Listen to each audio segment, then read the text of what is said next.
प्रकृती private limited नावाची आम्ही एक नवीन स्टार्टअप सुरू केलेली आहे. हा शब्द नवीनच आहे. त्याचं कारण याच्यात दोन भाग आहेत, क्रोनो आणि प्रकृती. क्रोनो हा शब्द आलाय क्रोनोटाईप वरून, जो आपल्या अंतर्गत असलेलं जैविक घड्याळ माणसाचं जे असतं त्याच्यानुसार प्रत्येकाचा क्रोनोटाईप वेगळा असतो. तू ऐकलं असशील की मॉर्निंग पर्सन आहे, इव्हिनिंग पर्सन आहे.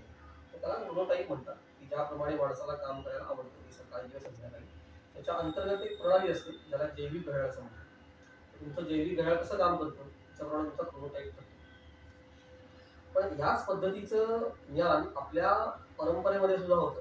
त्याला आयुर्वेदामध्ये कफ प्रकृती, वात प्रकृती, पित्त प्रकृती म्हणतात. आणि ही प्रकृती सुद्धा प्रत्येक दिवसामध्ये वेगवेगळी बदलते. म्हणून मला असं वाटलं की आपण आयुर्वेदातलं ज्ञान आणि आधुनिक ज्ञान या दोन्हीचा मेळ घालावा. मग क्रोनोटाईप आणि प्रकृती टाईप याचं एकत्रीकरण करून मी क्रोनो प्रकृती नावाची एक नवीन संकल्पना सगळ्यांसमोर आणतो. ही संकल्पना नवीन आहे, ही वैद्यकीय क्षेत्रात पण अजून रुजलेली नाहीये. माझा असा प्रयत्न आहे की क्रोनो प्रकृतीच्या माध्यमातून आपण आधुनिक विज्ञान आणि आयुर्वेद याचा मेळ घालून सर्वसामान्य नागरिकांना त्यांच्या आरोग्याबद्दल अधिक चांगल्या पद्धतीने जाणीव निर्माण करू